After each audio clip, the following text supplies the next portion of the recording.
Oke, konten kali ini aku akan buat konten terkait dengan review Big Six Premier League, yang mana aku sudah lama nggak buat review gitu karena ada kesibukan lain lah kayak gitu. Nah, setelah ada beberapa momen kayak misalnya City yang bisa nguber Arsenal gitu, yang awalnya Arsenal itu unggul 8 poin, kemudian City bisa sekarang unggul satu, cuman ada satu game in hand, artinya satu game laga tunda yang bisa dimainkan, yang artinya kalau misalkan City-nya menang mungkin unggul 4 sampai 5 poin, 4 poin sih kayaknya, 4 poin gitu. Nah, masuk ke pertandingan pekan ini tadi khususnya malam minggu kemarin itu ada pertama pertandingan, kita bahas terlebih dahulu pertandingan antara Tottenham dan juga Crystal Palace. Nah, Tottenham ini menang 1-0 atas Crystal Palace. Nah, aku udah sering bilang bahwasanya Crystal Palace ini adalah tim yang sebenarnya main bagus enggak, cuman dia memiliki tim yang mana penyerangnya itu memiliki sprint yang kencang, kayak misalnya Wilfried Zaha, atau yang terbaru itu ada Eze, dan juga backnya itu sangat kokoh. Artinya mereka itu sering bertahan, terkesan parkir bus, kemudian melancarkan serangan balik cepat kayak gitu ya. Memang wajar dengan kondisi timnya yang tidak semewah tim-tim Premier League, ya katakanlah big six gitu, ataupun tidak seperti Brighton.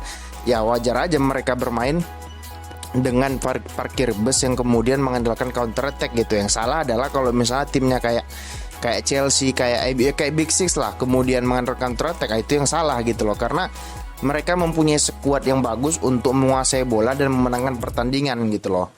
Itulah mengapa aku tidak suka dengan Mourinho, karena Mourinho itu banyak pemainnya, dimanapun Mourinho melatih, dia selalu memiliki materi pemain yang bagus, cuman tidak berani untuk menguasai bola dan lebih mengandalkan counter attack gitu. Kembali lagi ke by the way, Tottenham juga pernah dilatih oleh Jose Mourinho ya gitu. Nah, kembali lagi ke laga Tottenham lawan Crystal Palace. Menurutku ya kembali lagi bahwasannya Palace bermain di kandang Tottenham gitu loh. Dan kemudian Tottenham juga ya dibilang main bagus enggak juga gitu. Tottenham is Tottenham gitu loh. Setelah minggu kemarin mereka itu pertandingan minggu kemarin sih gila sih menurutku, karena gini, mereka udah kalah 3-0 di babak pertama ya. Kemudian aku udah matiin TV, menurutku ini udah milik Liverpool aja nih gitu loh.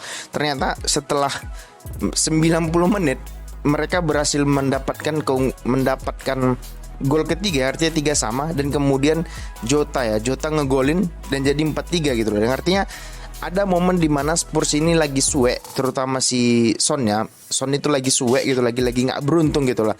Artinya ketika dia nendang banyak melenceng ataupun kena mistar ataupun kena tiang gawang gitu. Artinya kan hal-hal kayak gitu kan itu yang di luar sepak bola. Itulah mengapa aku bilang bahwasanya jangan pernah tanyakan skor kepada komentator atau pengamat bola atau apalah itu namanya, karena ada hal-hal lain di dalam sepak bola yang nggak bisa diprediksi gitu loh. Contohnya kayak misalnya dia nendang kena tiang gawang gitu. Contoh paling kecil pada saat final Liga Champions tahun lalu lah, antara Liverpool melawan Spurs gitu. Liverpool melawan Real Madrid gitu loh. Beberapa kali tendangan Mane, tendangan Salah itu kan mengenai tiang. Hal-hal kayak gitu itu kan sudah di luar prediksi gitu loh. Kecuali misalnya kita bicara di atas kertas, di atas kertas seharusnya ini sih yang menang gitu. Cuman kalau bicara pada saat pertandingan, banyak hal-hal yang tidak bisa diprediksi. Contohnya kayak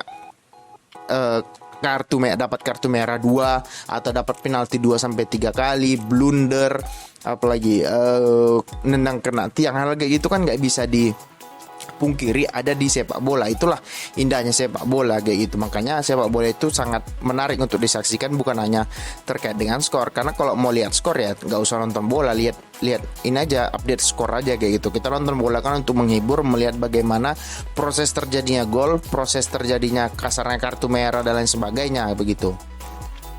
Nah, kembali lagi ke laga Spurs, sudah kemana-mana kita ngomongnya, nggak apa-apa, kita ngomong ngawur ngidul aja, yang penting tetap pada tracknya kayak gitu. Nah, kembali ke laga Spurs. Nah, Spurs is Spurs gitu loh. Mereka tetap ngandelin Tapi sebenarnya menurutku materi pemain Spurs itu nggak buru-buru amat gitu loh. Artinya di back mereka punya Romero, mereka punya Davinson Sanchez yang nggak buru-buru amat. Di tengah mereka punya Højbjerg gitu loh, punya ada lain sebagainya. Di depan mereka punya Son, punya Kane, punya Richarlison. Bahkan by the way Richarlison musim ini ya mungkin musim pertama butuh penyesuaian untuk klub, tapi nggak juga karena dia udah kurang lebih 5 tahun main di Everton yang mana Liga Inggris. Tentunya dia udah tahu bagaimana cara bermain tim Inggris, cara bermain Spurs gitu ya. Mungkin pelatihnya aja yang salah. Dan menurutku ya Richarlison bukan pemainnya kayak Martinelli gitu yang biasa-biasa aja, nggak bukan jelek, cuman dibilang bagus juga enggak gitu. Nah, kalau bicara lagi terkait dengan Tottenham, kayak gue bilang pemainnya nggak buruk, mereka bisa build up sebenarnya, cuman mereka selalu mendapat pelatih itu yang bertahan kayak gitu. Mulai dari dulu pelatih Wolves, setelah Pochettino dipecat, pelatihnya itu kan pelatih Wolves dulu siapa?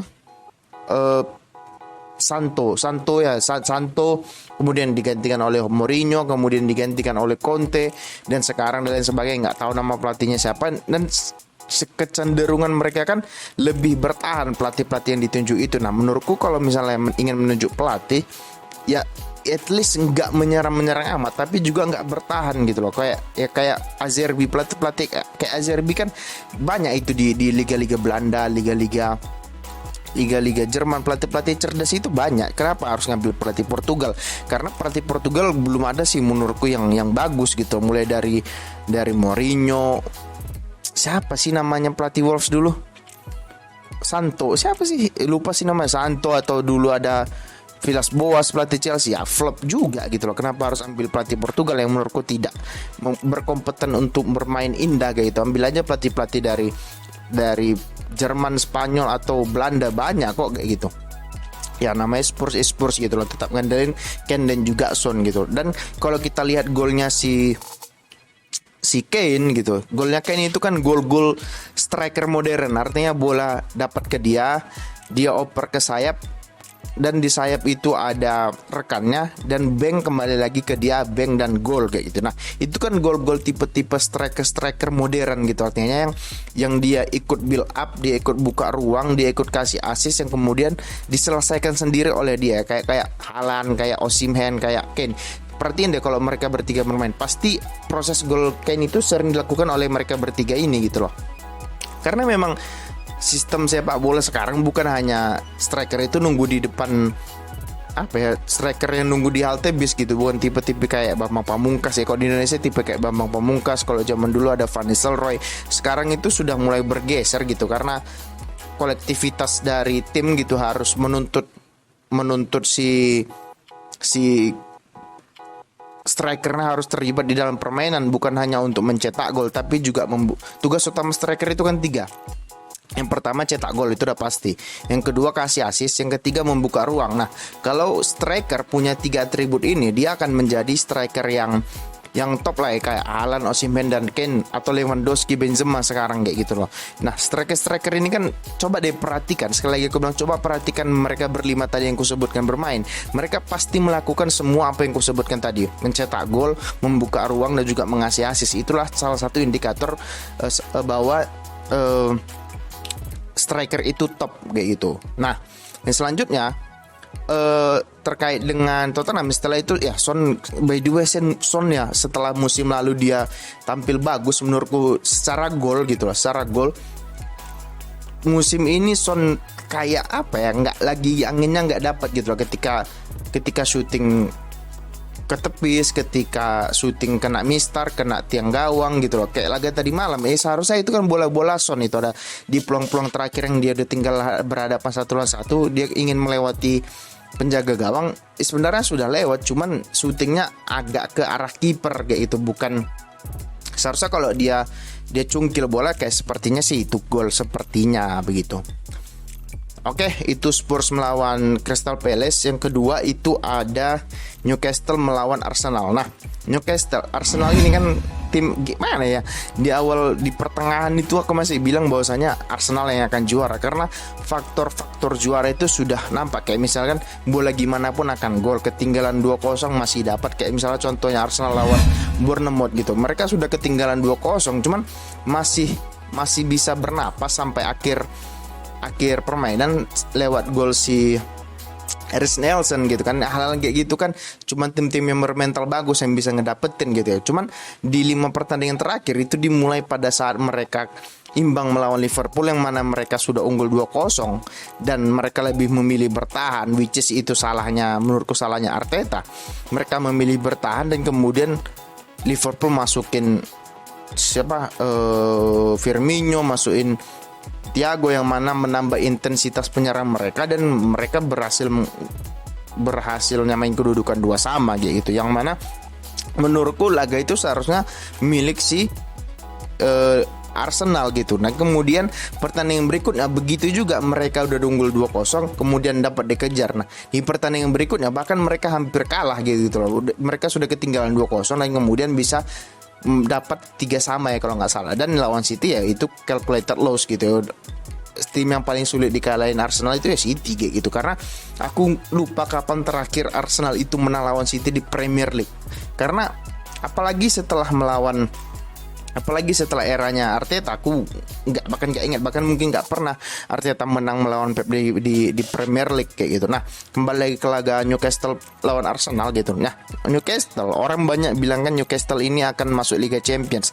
Kalau aku bilang enggak sih, menurutku yang masuk Liga Champions itu, ini menurutku pribadi di atas kertas gitu, secara permainan juga secara kualitas pemain, menurutku City, Arsenal udah pasti, mereka udah pasti. Nah, 3-4 ini kan menurutku tiganya tuh kalau nggak MU itu atau Liverpool 4-nya gitu, atau mungkin Brighton bisa sedikit Nah, kenapa aku bilang Newcastle ataupun Brighton tidak akan tampil di Champions League musim depan, Liga Malam Jumat, mungkin murni karena permainan dan juga sistem bermain dan juga kedalaman squad gitu loh. Mungkin ya, apalagi kalau misalkan MU atau Liverpool nggak masuk musim depan, mungkin ya akan demo besar-besaran gitu. Mungkin itu secara faktor eksternal. Secara faktor internal kan ya secara manajemen, secara kedalaman skuad, pelatih dan sebagainya gitu loh. Ya Newcastle kan mainnya simpel gitu loh. Mereka skip lini tengah kemudian kasih ke depan gitu. Di depan itu ada Maximin, ada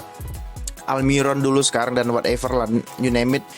Kemudian ya main mereka gitu-gitu aja, nggak ada hal yang istimewa kayak gitu. Kalau Brighton, aku masih sangat impress lah dengan kekuatan mereka yang tidak sekuat Big Six, cuman mereka bisa mengganggu Big Six gitu, bahkan merepotkan dengan build up mereka, dengan set play mereka dan lain sebagainya kayak gitu. Nah, itu terkait dengan itu. Kembali lagi ke Newcastle dan juga Arsenal. Nah, kalau kita kembali ke laga Newcastle dan Arsenal, 10 menit pertama pada saat aku melihat ini, menurutku 10 menit pertama Arsenal itu nggak bisa ngapa-ngapain. Newcastle itu ngepresnya kenceng gitu, bahkan bukan nyodok pantat gitu. Artinya mereka ngepres, betul-betul ngepres, mereka press dari depan yang kemudian lini tengah mereka agak kosongin, yang mana mereka untuk ngejaga pemain depan. Nah, namun setelah 10 menit petaka datang gitu loh. Bermula dari Odegaard dan golnya keren menurutku, gol Odegaard dari Kiwior. Kemudian Kiwior oper ke Odegaard dan Odegaard ya tanpa pikir panjang dia tahan sebentar, dia syuting ke tiang dekat kayak gitu. Dia tidak pilih tiang jauh karena di situ ramai, dan dia lebih milih tiang dekat karena tiang dekat ini space-nya lebih besar, yang mana dia melihat itu dan juga dia syuting ke situ. Itulah perbedaan pemain yang top dan juga pemain biasa aja. Kalau pemain biasa aja kayak Anthony lah kayak gitu, Anthony-nya dia pasti placing ke tiang jauh, dia nggak akan pernah melihat tiang dekat kayak gitu ya. Bisa-bisanya harganya 100 juta ya, kayak pemain kayak dia udah berulang kali aku bilang mungkin harganya mentok 45 ya, udah mentok harganya gitu, nggak sampai 100 juta kayak gitu. Ten Hag dibodohin sama Ajax kayak gitu. Nah, kembali lagi ke laganya si Arsenal kayak gitu melawan Newcastle. Apa ya, setelah unggul 1-0 ya, at least paling tidak ya Arsenal itu menguasai, dibilang menguasai juga enggak, cukup berimbang sih menurutku gitu. Cuman perbedaan Newcastle dan Arsenal adalah terletak di pemainnya kayak gitu. Pemain-pemain Arsenal lebih bagus lah daripada Newcastle secara organisasi, secara mental kayak gitu. Nah, itu kelihatan pada saat proses passing, proses penempatan posisi kayak gitu. Nah, kayak Zinchenko yang pada saat build up dia lebih ke tengah kayak gitu. Yang di kiri itu dikawal oleh Magalhaes, si Gabriel, kemudian dia masuk ke tengah, sama halnya seperti Arnold pada saat, nah nanti kita bahas Arnold kayak gitu. Itu cukup menarik. Nah, di Arsenal ini cukup menarik kayak gitu. Kenapa aku bilang menarik? Karena Arteta itu kelihatan menjiplak apa yang dibuat Guardiola pada saat dia menjadi asisten Guardiola. Bisa dilihat dari cara dia build up kayak gitu, cara dia gesture tubuh dia kayak gitu. Nah, but by the way nggak ada lagi yang mau dibahas dari Arsenal, karena sekarang Arsenal yang seharusnya dia bergantung pada dirinya sendiri mau juara atau tidak, sekarang dia bergantung kepada City untuk mau juara atau tidak ya. Menurutku City nggak akan juara, karena City nggak akan lepas 4 poin itu kayak gitu, pasti di Uber. Apalagi City mainnya udah kayak robot kayak gitu. Nanti kita bahas. Oke, yang selanjutnya itu ada Liverpool lawan Brentford. Nah, setelah gini, aku agak tricky sebenarnya bahas Liverpool gitu. Setelah Liverpool menang lawan MU 7-0 di Anfield yang dibangga-banggakan sama fansnya kayak gitu. Kemudian mereka nggak menang di semua kompetisi, kurang lebih 5 atau 6 match mereka nggak menang, which is imbang ataupun kalah kayak gitu. Intinya mereka nggak menang, mulai dari kalah lawan Bournemouth, mulai dari kalah lawan Liverpool, lawan Real Madrid dan lain sebagainya. Setelah itu mereka menang terus, sehingga mereka sekarang berada di peringkat 5 ya peringkat 5, beda 1 poin dengan MU. Cuman MU punya 1 game di tangan gitu. Yang artinya kalau MU menang, artinya selisihnya tetap 4 poin kalau MU menang. Tapi tadi malam MU kalah gitu, jadi selisihnya cuma 1 poin gitu pun kalau MU menang di pertandingan berikutnya kayak gitu. Nah, Liverpool ini setelah aku perhatikan 2-3 pertandingan terakhir, ada peran yang berbeda yang ditugaskan Klopp kepada Alexander Arnold yaitu. Rupanya si Klopp ini sadar bahwasanya Arnold ini tidak memiliki atribut bertahan yang bagus. Jadi dia lebih ditempatkan ke tengah. Memang pada saat formasi ya memang 4-3-3, Robertson, Van Dijk, Konate dan Arnold. Cuman pada saat build up setelah goal kick dari kiper, Arnold itu tidak menyisir sisi lapangan gitu. Dia lebih merapat ke tengah sebagai tandemnya Fabinho, agar di tengah itu lebih banyak pemain, yang mana pada saat build up jadi formasinya bukan 4-3-3 lagi, jadi berubah 2-4-4 jadi 2-4-4 gitu, atau 2 dan ya gitulah kurang lebih gitu. Artinya Arnold membantu Fabinho untuk build up dari bawah kayak gitu, karena si Klopp tahu kelebihan Arnold ini adalah terletak pada passingnya, bukan pada bertahannya kayak gitu. Berapa kali dia dibuat one on one lawan siapapun dia pasti lewat. Nah, salah satu biang kerok Liverpool banyak kala musim ini adalah Arnold yang underperform kayak gitu. Nah, supaya klub ini ngerti, tahu bahwasanya untuk menempatkan si Arnold kayak gitu, dan it works gitu, dan itu berhasil kayak gitu. Yang menurutku itulah salah satu indikator pelatih top, yang artinya dia pandai menempatkan pemainnya. Nah, kalau di kemudian hari ini feelingku sih, ini agak-agak meramal dikit gitu loh. Menurutku Liverpool akan beli satu back sayap lagi, back kanan kayak gitu. Kemudian Arnold ditempatkan sebagai DM ataupun box to box, seperti halnya Kimmich di Munchen. Kimmich awalnya kan di Munchen itu adalah back kanan, cuman ditempatkan ke tengah karena di kanan itu banyak stok back kanan, lalu ditempatkan ke tengah, yang mana dia bisa melaksanakan itu karena apa? Karena visi dan juga passing-passingnya yang bagus. Nah, contoh passing yang bagus dari Arnold ini adalah pada saat umpannya ke siapa? Nunes, yang mana Nunes nggak kena bolanya, tapi ya itu akurat umpannya kayak gitu loh. Nah, ya menurutku Liverpool akan tetap memainkan Arnold di selagi Klopp pelatihnya ya. Menurutku akan lebih baik Liverpool beli bek kanan dan Arnold ditempatkan sebagai DM ataupun box to box kayak gitu. Dan ya proses terjadinya gol Liverpool itu kan proses yang sering dilakukan oleh klub manapun di dunia gitu loh. Artinya ya dia oper ke dia crossing ke tiang jauh, di tiang jauh itu ada pemain yang headingnya bagus, which is Van Dijk pada saat itu, Van Dijk, dan kemudian Van Dijk oper ke tiang jauh lagi, di situ ada Mohamed Salah kayak gitu. Nah, pertandingan berikutnya itu ada Chelsea melawan Bournemouth. Chelsea menang 3-1 atas Bournemouth setelah memecat Graham Potter dan menunjuk kembali Frank Lampard sebagai pelatih interim, pelatih sementara sampai akhir musim.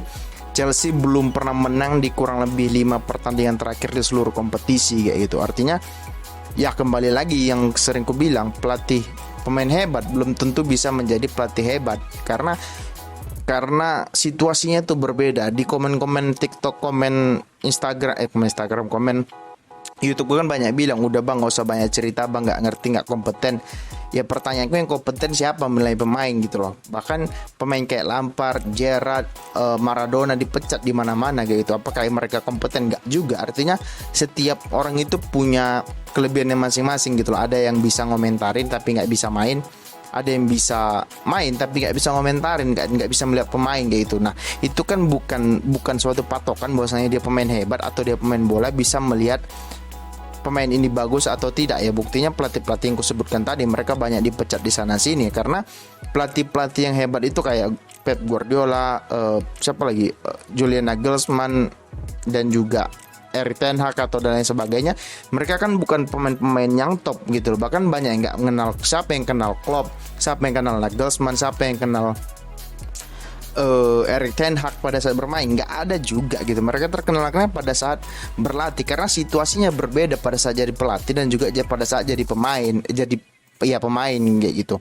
Nah kembali lagi ke laga Chelsea kayak gitu. Nah Chelsea ini kan setelah ya kembali memecat Graham Potter, mereka berjuang untuk menghindari jurang degradasi. Sungguh sangat ironis sih, mereka belanja segitu banyak pemain kayak gitu, tapi mereka hanya untuk menghindari jurang degradasi. Sungguh sangat sungguh sangat ironis gitu loh, karena citra tim yang sudah dibangun oleh Abramovich selama berpuluh-puluh tahun itu dihancurkan oleh Todd Boehly hanya dalam satu malam kayak gitu, yang ingin pamer, yang ingin show off kayak gitu. Nah selanjutnya pada saat Chelsea, nah kalau kita masuk kepada laganya, Chelsea dibilang main bagus, enggak juga gitu. Kalau kita lihat golnya Bournemouth itu, kalau tim-tim hebat, gol-gol tim kayak gitu nggak boleh terjadi gitu, yang mana tim lawan itu diperbolehkan untuk kombinasi 1-2 dan kemudian ada ruang sebegitu lebarnya menganga. Itu kan nggak boleh dilakukan oleh tim-tim hebat manapun di dunia ini kalau mau jadi tim bagus kayak gitu. Yang mana menurutku pertandingan berikutnya Chelsea masih akan kalah juga. Sisa pertandingan berapa ya, 5 atau 6 pertandingan lagi gitu. Mungkin ya at least setengahnya mereka akan kalah sih menurutku, kalau cara mainnya masih begitu dan tidak berubah. Dan menurutku tidak akan berubah karena ya Frank Lampard kayak gitu. Frank Lampard itu bagus cuman pada musim pertamanya di Chelsea, yang mana pada pertandingan pertama dia dibantai sama MU 4-0. Namun setelah itu permainannya cukup menanjak. Cuman ya kembali lagi dia mungkin nggak bisa mengendalikan ruang ganti, atau dia cukup egois bahwasanya dia pemain hebat, sementara dia ketika jadi pelatih juga pasti jadi pelatih hebat gitu ya. Nggak juga kayak gitu loh. Nah kalau kita bahas Chelsea, akhirnya Joe Felix cetak gol gitu ya gimana ya, bisa dibilang ya Chelsea is Chelsea. Aku nggak tahu lagi mau bahas apa, karena Chelsea nggak ada yang mau dibahas gitu loh. Mungkin musim depan mungkin akan bagus setelah mereka mungkin menunjuk Pochettino. Ya penunjukan Pochettino juga menurutku agak ridiculous gitu, agak konyol gitu, karena sudah terbukti bahwasanya Pochettino ini nggak bisa memegang tim yang besar, tim yang bertabur bintang. Contohnya di PSG dia nggak bisa. Mungkin dia sukses, mungkin dia juara, cuman secara kolektivitas, secara permainan juga nggak bisa, karena dia tunduk kepada pemain. Mungkin di ruang ganti dia nggak pernah marah-marah, dia cuman sebagai motivator aja, cuman nggak pernah marah-marah. Sedangkan kalau pelatih itu harus ada marah-marah untuk menunjukkan otoritarisasi dia di dalam ruang ganti kayak gitu.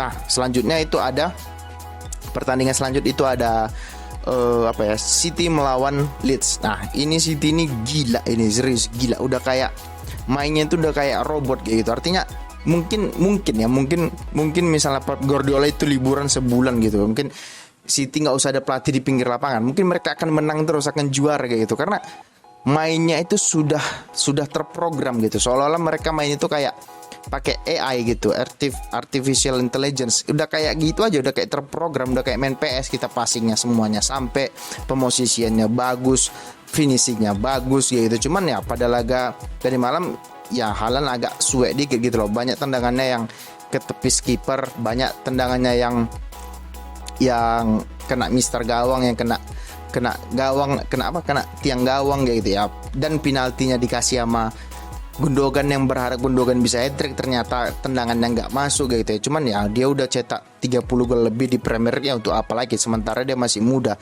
Kalau dia udah mendapatkannya semua di waktu muda, nanti ya kata Pep kan dia akan menjadi orang yang membosankan, akan menjadi karirnya membosankan bagi seorang Erling Haaland kalau memecahkan semua rekor kayak gitu.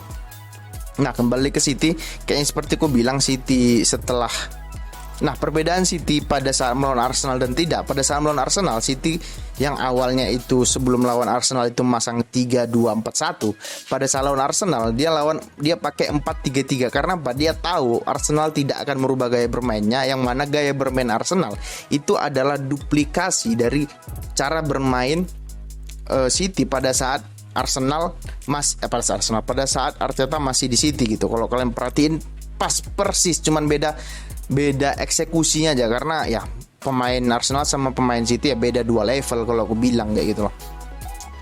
Nah, pada saat City ini kan gila, pada saat mereka nggak bisa diungkapkan dengan kata-kata lah. Mungkin semua fans klub lain mungkin itu iri kepada City karena cara bermain, pemainnya, pelatihnya, manajemennya gitu, semuanya betul-betul orang yang profesional ya, terlepas dari mereka terkena kasus financial fair play yang mana belum terbukti juga kan, masih butuh waktu mungkin 2 tahun lagi FA untuk membuktikan itu gitu.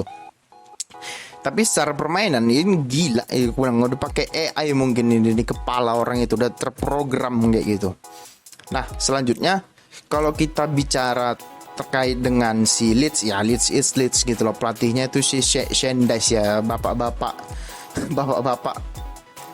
yang nggak jelas dipecat di sana sini gitu loh, yang bawa Burnley itu di degradasi Burnley mau melawan City selesai barang itu ya. Kalau kita lihat golnya si Gundogan, 2 golnya Gundogan itu kan 2 gol yang ya sangat City gitu loh. Artinya mereka bawa ke sayap boleh bawa bola untuk giring-giring tujuan untuk syuting, kemudian dia oper ke Gundogan dengan proses yang sama, cuman arah tendangannya saja yang berbeda. Yang pertama ke yang dekat, yang kedua itu ke yang jauh. Itu aja, cuman beda, yang lainnya nggak ada bedanya, sama template gitu loh.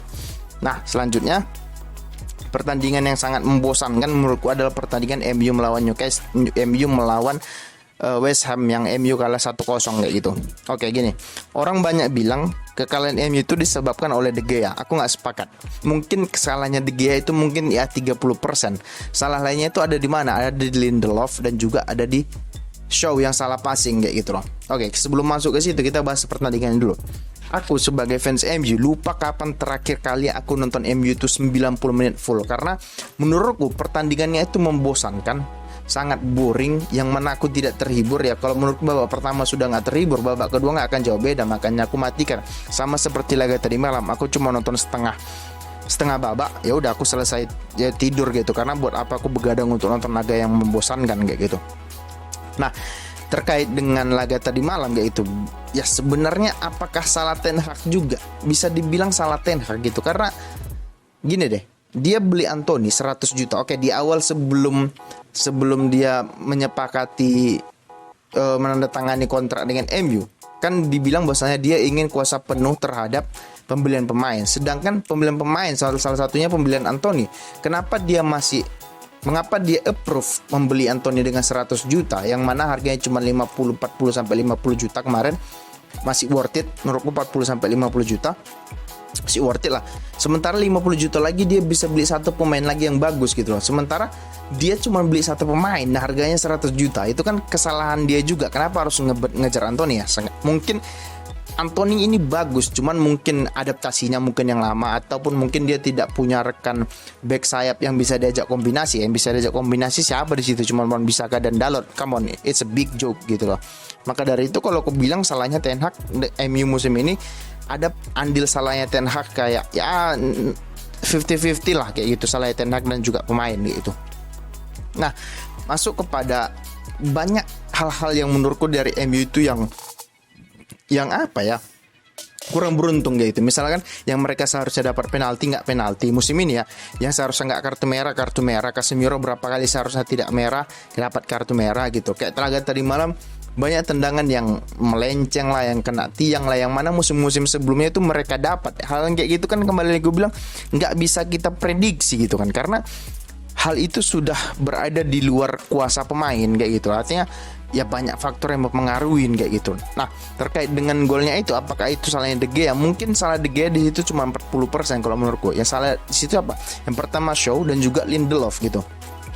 Kalau memang Shaw itu kan banyak opsi passing, bisa dia back pass atau bisa dia buang bola gitu. Namun dia lebih memilih oper ke kiri ya, ke Wan-Bissaka, yang mana di situ ada Ben Rama itu, dan juga Lindelof bukannya malah kalau itu siapa Martinez, mungkin Martinez akan sliding atau dia akan ini apa namanya, akan ambil bola. Kalau ini Lindelof dia malah delay bola dan kemudian setelah di-delay tentu ruang itu terbuka. Setelah ruang itu terbuka ya dia shooting gitu loh. Dan juga salah De Gea juga ada kayak gitu. Kenapa tiang dekat dia tidak tutup gitu loh. Artinya tiang dekat itu kan seharusnya milik kiper. Tiang dekat nggak boleh ada bola yang masuk di tiang dekat gitu kan, kasar kan kayak gitu, karena tiang dekat itu wilayahnya kiper kayak gitu. Namun ya kembali lagi, kalau gue bilang apakah De Gea out, enggak. Mungkin ya, dia blunder cuma sekali, menyelamatkan MU berkali-kali kayak gitu. Berapa banyak dia menyelamatkan poin untuk MU di musim, khusus di musim ini kayak gitu. Mungkin udah berpuluh-puluh poin untuk diselamatkan MU. Jadi nggak usah yang gimana-gimana. Menurutku sih ya itu cuma 3 poin. Fokus ke pertandingan berikutnya melawan Wolves gitu. Yang menurutku ya udah lupain aja kayak gitu. Oke, itu dulu deh. Kayaknya udah berapa menit sih? Astaga, udah 30 menit lebih. Oke deh, sekian aja video ini dan terima kasih dan ciao.